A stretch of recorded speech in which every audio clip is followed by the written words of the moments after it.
नमस्कार दोस्तों। आज के इस वीडियो में हम गार्डेनिया के पौधे को सूखने से कैसे बचाएं और गर्मियों में गार्डेनिया यानी गंधराज की देखभाल और केयर किस तरीके से कर सकते हैं, किस खाद का इस्तेमाल करके हम गार्डेनिया में अच्छे व सुंदर फूल पा सकते हैं। आज के इस वीडियो में हम इन्हीं बातों को डिस्कस करने वाले हैं। आप इस वीडियो को अंत तक देखिए और जानकारी अच्छी लगती है तो चैनल को लाइक, शेयर और सब्सक्राइब करना ना भूलें। सबसे पहले मैं आपको बता दूं कि गंधराज एक हार्डी यानी कि कठिन पौधा है और इसकी देखरेख करना बहुत ही हार्डी है। सबसे पहले गार्डेनिया एक हेवी सीड्स प्लांट जिसे ज़्यादा फर्टिलाइज़र की आवश्यकता पड़ती है और गार्डेनिया के पौधे को गर्मी से बहुत ज़्यादा परेशानी होती है और जैसे ही तापमान 35 डिग्री के ऊपर जाता है यह सूखने लगता है। और अभी आपको पता ही है दिल्ली में तो टेम्परेचर 40 अराउंड है, तो गर्मी बहुत पड़ रही है। ऐसे में हम अपने गार्डेनिया के पौधे को किस तरीके से केयर करें ताकि उसमें ज़्यादा से ज़्यादा फ्लावरिंग ले सकते हैं। अगर आपको गार्डेनिया का प्लांट यदि आपने गमले में लगाया हुआ है तो सबसे पहले मैं आपको बता दूं कि गार्डेनिया के प्लांट को फुल सनलाइट में कभी भी नहीं रखना है। यानी ये जो गार्डेनिया का पौधा है, यदि आप इसे फुल सनलाइट में रखेंगे तो यह, जैसे आप ये देख रहे हो, ये फ्लावर बहुत ही जल्दी करीब 1 दिन में ही मुरझा जाते हैं और फ्लावर खिलने के साथ ही मुरझाने लगते हैं शाम तक। तो आप दोपहर की धूप से तो इसे बिल्कुल बचा के रखिए, अभी अप्रैल से जुलाई तक। अगर आपके गार्डेनिया प्लांट की जो पत्तियां हैं वह सूख रही हैं या पीली पड़ रही हैं और आप लोग इन पत्तियों को तोड़ देते हैं, और काफ़ी सारे गार्डनर सलाह देते हैं कि पत्तियां सूख रही हैं या पीली पड़ रही हैं तो उन पत्तियों को तोड़ देना चाहिए।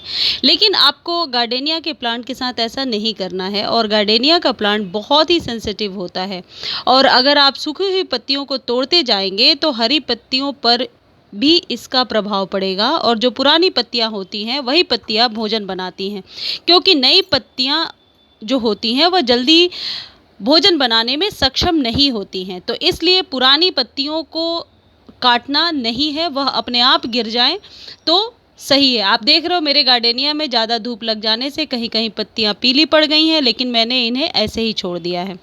अब बात करते हैं वाटरिंग की। गार्डेनिया एक हैवी सीड्स, वाटरिंग के लिए हमेशा एक शेड्यूल बना लें, या तो मॉर्निंग में वाटरिंग करें या फिर इवनिंग में वाटरिंग करें।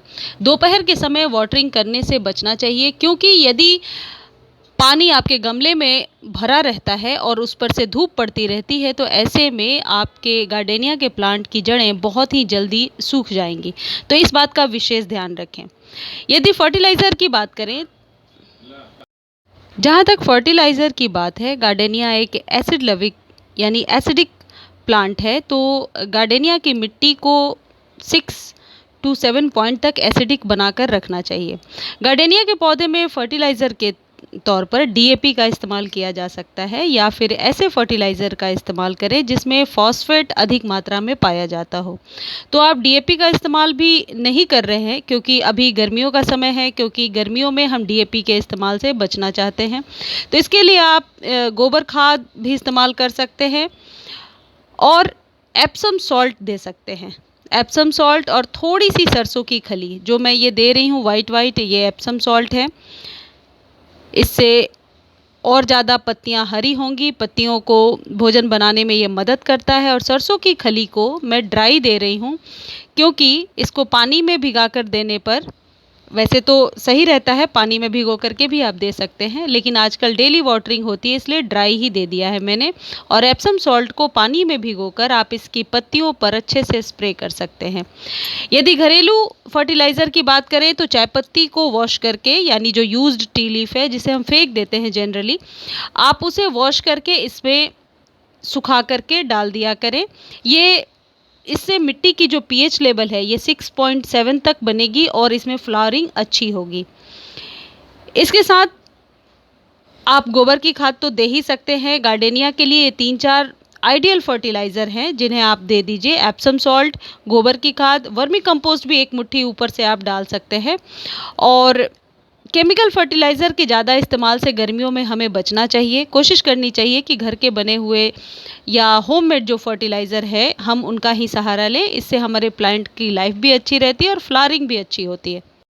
फ्रेंड्स 2-3 और इम्पॉर्टेंट चीज़ें हैं जिनका ध्यान रखें जब कभी आप गार्डेनिया के प्लांट को लगा रहे हैं, यानी गंधराज के प्लांट को यदि आप नर्सरी से लेकर आए हैं और लगा रहे हैं, तो फिर आप उसे बड़े गमले में, थोड़े 10 इंच से ऊपर के गमले में ही आप उसे लगाएं। फ्रेंड्स, ये एप्सम सॉल्ट है। एप्सम सॉल्ट हमारे प्लांट पर किस तरीके से काम करता है, इस पर कई सारे वीडियोस मेरे चैनल पर इंग्लिश और हिंदी दोनों में हैं, आप जाकर देख सकते हैं।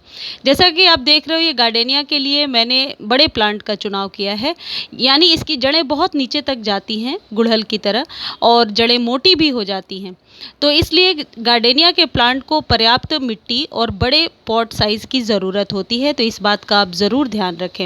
गार्डेनिया के प्लांट में जब कभी आप वाटरिंग करते हैं, लीव्स को वॉश ज़रूर करें। ये सरसों की खली है, इसे मैं डस्ट बना करके भी आप दे सकते हैं और पानी में भिगो कर दे सकते हैं, लेकिन मैं ऐसे ही अभी ड्राई फॉर्म में इसे दे रही हूँ, क्योंकि अभी शाम को जब मैं वाटरिंग करूँगी तो फिर ये धीरे धीरे डिकम्पोज़ होता जाएगा इसमें, और इसकी जड़ों तक पहुँचता, इसके गुण जो है वो मिलते जाएंगे।